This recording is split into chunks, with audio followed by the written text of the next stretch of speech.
आज की कहानी है मेरी दीदी।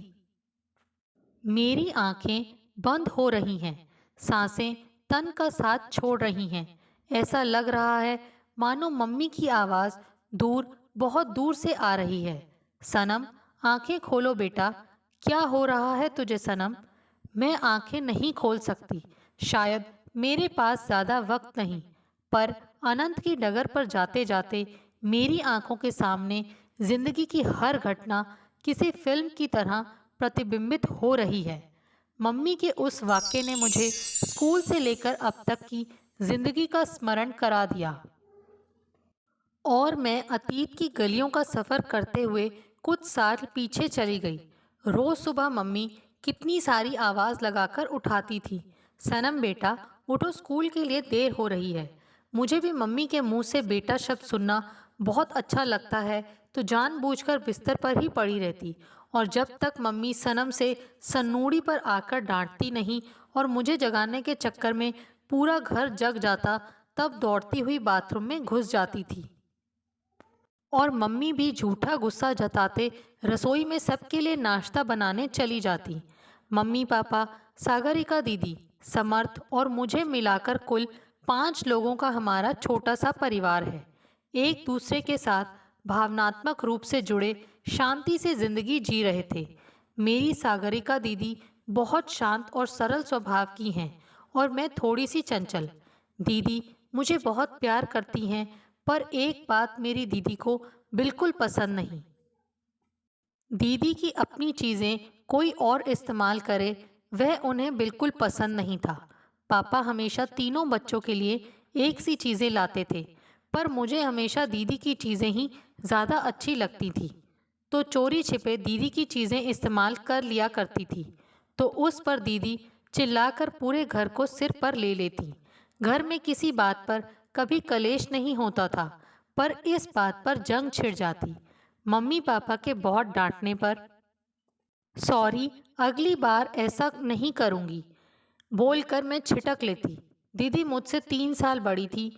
देखते ही देखते दीदी ग्रेजुएट हो गई और मैं कॉलेज में आ गई। पापा दीदी के लिए लड़का ढूंढने लगे और वह दिन भी आ गया।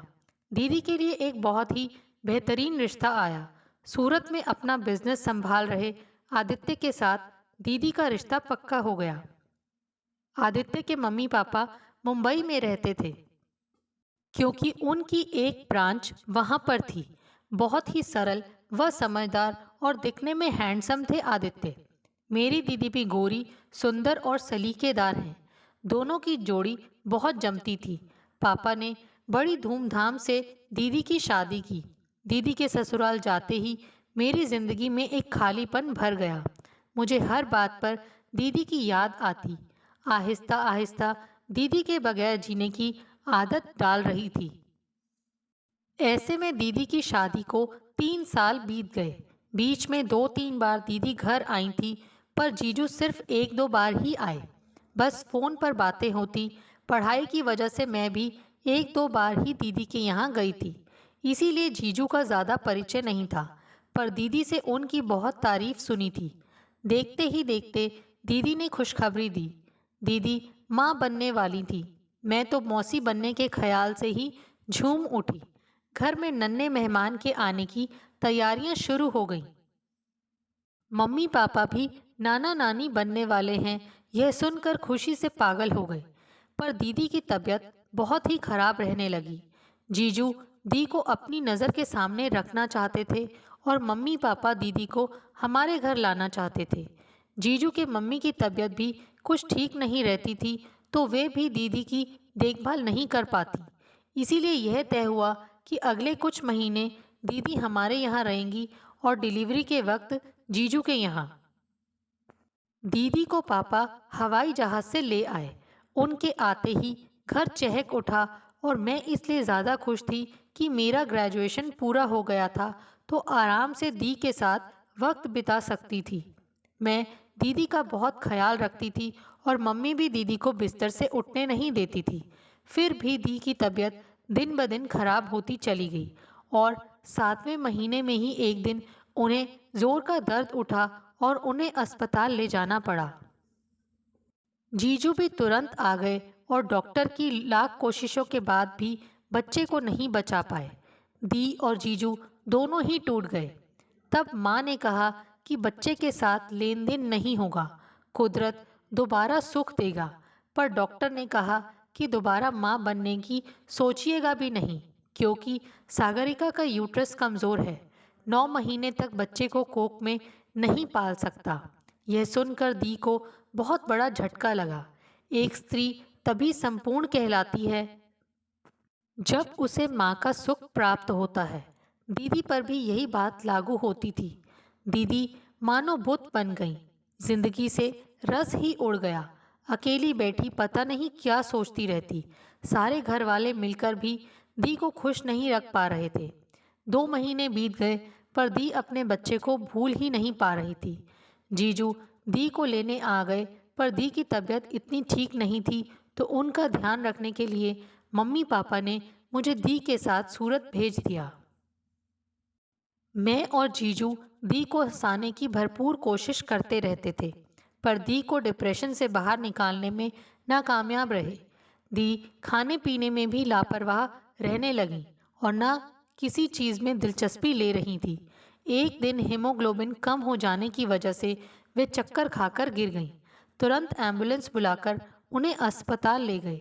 डॉक्टर ने कहा कि ऑक्सीजन और ब्लड चढ़ाना होगा और 3-4 दिन अस्पताल में एडमिट करना पड़ेगा। दी को अस्पताल में एडमिट करना पड़ा। घर और जीजू की जिम्मेदारी मेरे ऊपर आ गई। अस्पताल वाले वहाँ किसी को रहने नहीं देते, वहाँ का स्टाफ ही मरीज को देखता। मैंने अच्छे से सब संभाल लिया, पर दी की चिंता में जीजू भी अपनी सेहत के प्रति लापरवाह होते चले गए। अगली रात 2 बजे मैं पानी पीने उठी तो देखा कि जीजू बालकनी में खड़े आसमान की तरफ देखकर चिंता में जाग रहे थे। नींद कोसों दूर थी। मुझसे जीजू की यह हालत देखी नहीं गई।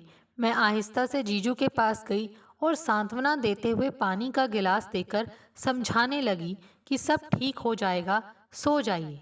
जीजू मुझसे लिपटकर रोने लगे। सनम, हमने किसी का क्या बिगाड़ा था? क्यों हुआ हमारे साथ यह सब? मैंने भी जीजू को रोने दिया ताकि दर्द थोड़ा कम हो, पर आहिस्ता आहिस्ता हम दोनों पर पता नहीं कौन सा नशा छाने लगा। विपरीत सेक्स की पहली छुअन पाकर थोड़ी बहक गई मैं, और बहुत महीनों के प्यासे जीजू मुझ में दीदी को ढूंढने लगे। नज़दीकियों ने कब हम दोनों को अपनी आगोश में ले लिया पता ही नहीं चला, और जो नहीं होना चाहिए वह हो गया। सारी सीमाओं को लांघने के बाद हम दोनों को होश आया। मैं तो धक से रह गई। हाय, यह मैं क्या कर बैठी? दी को क्या मुंह दिखाऊंगी? मम्मी पापा से कैसे नजरें मिला पाऊंगी? पर जो हुआ उसे कैसे झुठलाऊं? जीजू मुझसे नजरें तक मिला नहीं पा रहे थे। बार बार मुझे सॉरी कहते रहे, पर उनके अकेले की गलती भी नहीं थी, ना उन्होंने ज़बरदस्ती की थी। इस गुनाह में मैं बराबर की हिस्सेदार थी। हम दोनों ही बहक गए थे। जीजू ने अब घर आना बंद कर दिया। ऑफिस में ही लंच मंगवा लेते थे और वहीं पर सो जाते थे। दीदी 1 सप्ताह बाद अच्छी होकर घर आई। अब जीजू को घर आए बगैर चारा नहीं था। दी अब थोड़ी मूड में भी रहने लगी थी, पर मुझे और जीजू को चुप देखकर टोकती। आखिर आप दोनों को क्या हुआ है? जो पूरा घर सिर पर लिए घूमते थे, अचानक यह परिवर्तन क्यों? अब तो मैं भी भली चंगी हूँ, अब तो दोनों खुश रहो। पर क्या जवाब देते हम दोनों? जीजू दी का बहुत ख्याल रखते थे, मगर मेरे साथ बात करने से भी कतराते थे। चाह कर भी हम दोनों उस कमज़ोर पल को भुला नहीं पा रहे थे। याद आते ही सर शर्म से झुक जाता था। अब मैं वहाँ से भाग जाना चाहती थी। मैंने दी से कहा, दी अब आप ठीक हो तो मैं घर जाऊं। मम्मी पापा कुछ दिन बाद दी को देखने आने वाले थे, तो उन्होंने कहा कि इतनी जल्दी क्या है तुझे? अब मम्मी पापा के साथ ही जाना, और ज़बरदस्ती रोक लिया। ऐसा करते 1 महीना बीत गया, और एक दिन खाने की टेबल पर दाल की खुशबू लेते ही मुझे जोरदार मितली उठी। मैं दौड़कर बाथरूम चली गई और वहां उल्टी हो गई। मैं सोच में पड़ गई कि पेट में तो कोई गड़बड़ नहीं, फिर यह उल्टी किस बात की। और सोचते ही मेरे रोंगटे खड़े हो गए, आंखों में आंसू आ गए। आज तक दी की हर चीज़ छिपकर इस्तेमाल कर लेती थी, तब उनके डांटने पर भी मज़े लेती थी मैं। आज पहली बार दी को जान से भी ज़्यादा अजीज जीजू के साथ अंतरंग पल बिताने पर घोर पछतावा हो रहा था, और खुद के प्रति तिरस्कार। किस मुंह से उन्हें बताऊं कि दी, आज तक मैंने आपकी हर चीज़ को बिना बताए इस्तेमाल किया। ऐसा तो सपने में भी नहीं सोचा था कि जिस पर सिर्फ और सिर्फ आपका अधिकार है, एक दिन उसे भी मैं। ओह, यह मैं क्या कर बैठी।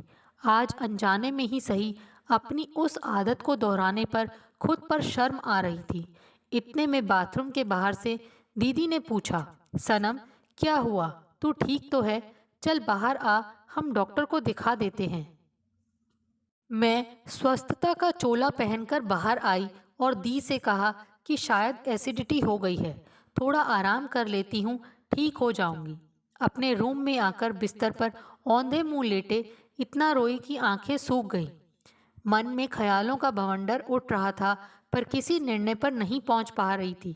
ऐसे ही पूरा दिन पड़ी रही। उल्टी के डर से रात को डिनर के लिए भी नहीं उठी, थोड़ा जूस पीकर सो गई। दूसरे दिन मम्मी पापा और समर्थ आ गए। दिवाली की छुट्टियां थीं, तो मम्मी पापा कुछ दिन रुकने का प्लान बनाकर आए थे। मैं यहाँ से कहीं भाग जाना चाहती थी, पर जाऊं तो कहाँ जाऊं। मम्मी पापा और दी पीछे गार्डन में गप्पे लड़ा रहे थे कि इतने में जीजू ऑफिस से आ गए। उस एकांत का फायदा उठाकर मैंने जीजू से अपने मन की शंका बता दी। जीजू घबरा गए, उनकी आंखें पछतावे के आंसू से नम हो गईं। हम दोनों में से कोई एक दूसरे को आश्वासन देने की स्थिति में नहीं थे। जैसे पाप छत पर चढ़कर चिल्लाता है, वैसे ही मेरी उल्टियों का सिलसिला दूसरे दिन भी चालू रहा। उस दिन तो दी गुस्सा हो गई। सनम, 2 दिन से तबीयत खराब है, न ठीक से खाना खाती है न दवा लेती है। अब हद हो गई। ज़बरदस्ती डॉक्टर के पास ले गई। मेरे तो पसीने छूट गए। डॉक्टर ने सारे टेस्ट किए और रिपोर्ट देखते ही दी को बधाई देते हुए कहा, बधाई हो, यह माँ बनने वाली है। दी की आंखें बाहर निकल आईं, होंठ सिल गए, मानो बदन का पूरा खून जम गया हो। मैं सिर झुकाए बैठी रही, कोई चारा न था, क्या रिएक्ट करती। दी जल्दी ही डॉक्टर का शुक्रिया अदा कर बाहर चली गई। मैं भी पीछे पीछे चल दी। घर आते ही दी का आक्रोश ज्वालामुखी की तरह फूट पड़ा। सबसे पहले यही सवाल किया, कौन है वह? आदित्य।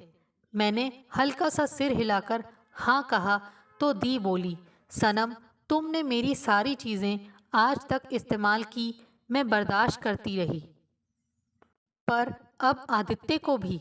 इतना सुनते ही मम्मी ने मेरे गाल पर थप्पड़ जड़ दिया, और पापा तो मानो मेरा मुंह तक देखने को तैयार नहीं थे। पीछे मुड़कर बोले, कल ही नर्सिंग होम जाकर सब क्लियर करवा लो।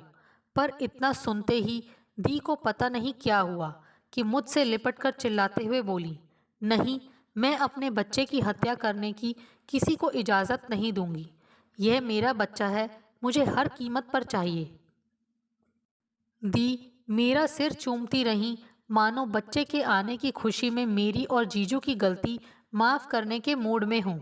दी खुशी से झूम उठी और मेरे सामने दया की भीख मांगते बोली, सनम, वादा कर, तू मेरे बच्चे को जन्म देगी। मेरी झोली ममता से भर दे मेरी बहन। तेरा यह उपकार मैं ज़िंदगी भर नहीं भूल पाऊंगी। मैं असमंजस में थी और मम्मी पापा इस बात से बिल्कुल सहमत नहीं थे। उन्होंने दी को समझाया कि तुम्हारी खुशी के लिए सनम की ज़िंदगी बर्बाद नहीं कर सकते। जीजू किसी भी बात की तरफदारी करने की परिस्थिति में नहीं थे। हाथ जोड़कर इतना ही बोले, हो सके तो मुझे माफ़ कर दीजिएगा। फिर दीदी को भी लगा कि सनम की ज़िंदगी का सवाल है, मेरी खुशी के लिए सनम की ज़िंदगी बर्बाद नहीं कर सकती। तो दी ने मुझे कहा, कल ही हम अस्पताल जाते हैं, तुम तैयार रहना। मैं अपनी दी की मनोदशा से वाकिफ थी।